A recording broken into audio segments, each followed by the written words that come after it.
Coach, with Ashton's home run, how much did that change the game? It's the most pivotal at bat in the game tonight. You know, we'd set the table again, and I think we had a runner in scoring position in 3 of the first 4 innings or 4 of the first 5, you know, didn't get a hit. And, you know, it was good to – we got a good at-bat by Jake there, a 2-strike walk. And then Josh Pearson pinch hit single, and then he did a good job. Took a good swing on the first pitch, laid off a bad one, and then got a mistake and hit it. And he's a good hitter, you know, as we know, and huge at bat tonight. When did you know you wanted to put him in the game? I actually contemplated it the time before, but they had Heidelberger, and if I'm messing up his name, I don't mean to do that. They had Heidelberger up in the pen, so I held off the first time that we were going to actually go to him. And then just looking at once we got him out of the game and they didn't have another lefty up down there that had significant time, you know, or maybe a real dangerous out pitch that they could make a quick move on. I was trying to hold Josh and Ashton for that time and at the back of the order, and it worked out. You talked about on Tuesday with the pitching staff, you felt like you were pretty good at making some of those moves. When you push the buttons like you did tonight, I mean, to see those guys come through, is that just... Well, I mean, we got 2 of the best relievers in the country. Like, I mean, Case and Zach, I wouldn't trade them for anybody. There's a big-time nature. I could go through a million reasons why. The first one I'll just say is character and makeup. You've heard me say this for years. The guy that pitches on Friday and the guys that pitch at the end of the game, they have to have something special inside of them. Those guys have that. You know, on the pitching side of it, I'm not going to get into what makes them successful, but they're real dudes, and we're really lucky to have them. That inning where you guys get the 3 runs in the 6th, and Casey gets the big punch out against LeBron, and Casey even mentioned he just felt like that was the moment. No doubt, 100%. Yeah, 100%. I mean, if he gets a base hit right there, we're probably taking him out of the game, to be honest with you, at 7-4, you know, to preserve him for the rest of the weekend. So it's a huge strikeout. And obviously with Snell on deck, who had a great night tonight. So that was huge. How tough was it to sort of navigate the strike zone tonight for you guys at the plate and even on the mound? I don't know. Like, I mean, I don't. Was it bad or good or like I don't. I can't. I always tell the umpire I have a great look from the side, but I don't. So I don't know. Like, I mean, there's a lot of strikeouts for 2 really good hitting teams. I will say that. Yeah, it wasn't a great start offensively. I don't know how much that impacted it or not. I'll watch the game obviously, but can't comment. Darren's one of the best guys in the league. I like when he shows up. Seems like early in the game, really all throughout, you guys are hitting the ball hard. It just was going at defenders. You feel like when the offense is just making really good contact, whether they're getting on base or not, like does that sort of bleed into what ultimately happens? I think it can if you just stay positive about what's going on. It's really hard with hitting. It's one of the things you can do exactly how you should do and not get rewarded for it in sports. There's not many things in sports like that. That was kind of the message going into the weekend, like being positive and opportunistic about this opportunity this weekend. And, you know, I know high-level performers feel good about their chances to be successful. And this team has worked their tail off, been very consistent, had a tough weekend, but we can choose how we think about what's next. And this week's been awesome. Like, you know, not just the, you know, 2 good wins against RPI and 11 and RPI 26, but like how they're doing what they're doing. Like Monday's practice, which we don't normally practice on Monday after a road series, was great, you know. And then I got them here at 1 o'clock on Tuesday before 6:30. Like 1 o'clock we were practicing, and then had a BP, and that was great. And then the performance in the game was great. And then yesterday, like recommitting to it. So we're taking Sunday off, just so everybody knows. So I got the one NCAA mandated day off. But and then how they prepared for the game tonight and how they stayed in the game tonight. And how everybody was ready to go when called upon. Jacob, big strikeout with the guy on base, you know, to get us back in the dugout. Jake Brown, like that's a huge at bat that everybody will forget, is that 2-strike walk right there. And then Josh set the table, awesome for Ashton.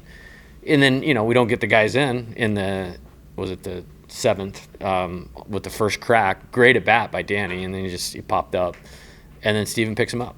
And that was a great swing, by him. And then great job by Coach Jordan sending Jake Brown right there. Close play. Great job reviewing the play. Just kidding. I'm just kidding. And then, Ethan Fry is a big-time story tonight. He's a big-time story tonight. He had probably his 2 worst at-bats of the year, the first 2 ABs. And in the third at-bat, he just took a complete shift competitively. Got down 2 strikes, drew a walk, singled, homer to right, and obviously we saw how the ninth played out. It's 2 runs and then the safety squeeze. Those are really important. With Ethan, what'd you like about him, putting him in that 2 hole for tonight? Yeah, I felt like I wanted to make sure we weren't missing something with how we'd been aligning it with him and Jared, and I just felt highly compelled to do that tonight with rolling him in front of him, and maybe he could benefit from that. And then you're starting a game with Ichiro, who was unbelievable tonight again. And he texted me last night at 11 o'clock and told me he was going to be unbelievable tonight. So that's him. And then you got Ethan Fry standing up there, So I think that's a great way to start the game. And then Jared, and then Danny's. The reason I like Danny and Steven where they are is they take at bats the same, whether there's runners on base or not. And that's a really important quality of hitting. You talked about Derek just for a little bit there, and you talked about this before, but kind of noticed he was on the step when he was in the hole, and he's talking with you about different things. It kind of looks like a kid in a candy shop. Oh, it's just amazing. He's so advanced mentally, and skill-wise, baseball-wise. There's bigger, faster, stronger athletes. There's not many guys that are better baseball players than him, and feel for how to play, how to win, what his team needs, what a catch in center field there at the end. And he's had maybe 3 or I played 1 game in center, and maybe a few. He got in the 8th inning the other night, and I think that was the first time since February 21st that he'd played center field. And he goes up, catches the ball against the fence, no big deal, and everybody's ready to high five. So he's just a baseball player. Did you see the backflip after the game? I didn't see that. I probably wouldn't approve of that. So. You've kind of alluded to it a couple different times, but how does this win kind of match up with the identity that the team has had for the majority of this year? It was great. One of our sayings is there's no clock in baseball. We're down, had 0 momentum in the game. We set the table, didn't execute offensively.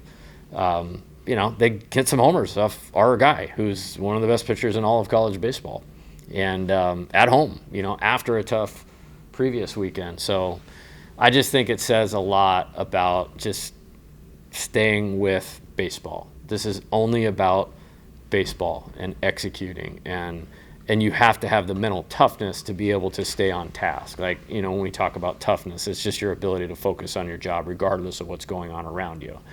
A lot of coaches will talk about turning the scoreboard off and just play the game. I just like the competitiveness, and Jake Brown, Larson, Milam, Danny, Stanfield, Luis. How about Kate Ambriti tonight? That was a great job, and he's caught really good for about a month. And just got ball players, tough guys that care about this, they care about the team, they care about winning, and they have pride in their performance. And so that's what I think was tonight. I guess just as clarification or confirmation, both Kaysen and Zach could go for you guys. Yeah, they could. And that was obviously the decision. I never do that. I never make that move that I made ever because of what happened. I never do that. And that's why I didn't do it with Zach at Texas. And so we did it tonight, and I'm glad we won the game. And my man threw 4 pitches, and he'll be good to go. And, I wasn't comfortable with much more than 35, to have Kaysen. Obviously he's one of the best pitchers in the country. So, we got to do that right. How much you talked about being in the bullpen is kind of like a fire drill today. I have to get hot and fast. And you seem pretty determined to get K to the 6th. Did that play any part in putting Jacob in? Well, we weren't gonna put him in the 6th behind necessarily. But once we got it to 1 run with 9 outs to go, ballpark was live again. And you know, the end of the game and winning close games is about who matches up better in the bullpen. And so I made a decision, like with him, we can get 3 zeros or 9 outs when we only need 1 to push this thing into extras or 2 to win. And so once it got to the 7th, that was the decision maker. And then we liked how Jacob looked. So it's like, okay, he's got the first guy. There was a left-handed hitter up as the second hitter of the inning. And I liked Kaysen better. And I thought they would bunt. And he's a high school shortstop, so he can field his position.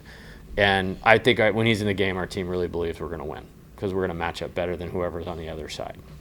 With Kate Anderson, how do you sort of handle a situation where, you know, the guy has 10 strikeouts and 5 2/3 and looks like he's rolling, but, you know, there's just 4 or 5 pitches that are over the plate? And Yeah, I don't make too much of it, honestly. Ballpark was live tonight. As we know, it gets hotter, that happens. But it worked in our favor, too. We had 8 runs on 3 homers, you know, 1 hit to the opposite field. And so you just kind of got to stay in the fight with that. I thought he was dominant. Like, as he was rolling through, like, I mean, he gave up a homer in the 3rd, but I think he might have struck out the side that inning, or maybe he struck out the side in the 2nd and went back out there, and it was like 11 pitches, 3 up, 3 down. I'm like, there's no way we're losing this game tonight because he's just going to keep them right there. Like, that's how I felt about it. And then Snell, holy cow, what a night that guy had, which is the impetus of bringing Zach in the game. You know, it's like, hey, man, we can't let them set the table. Hodo was actually the tying run on deck, you know, and I wanted to get the out right then and there and not even get to that situation. So crazy game. And a lot to peel back from that one. Thank you, Coach. thank you. All right. Thanks, guys. Have a good night.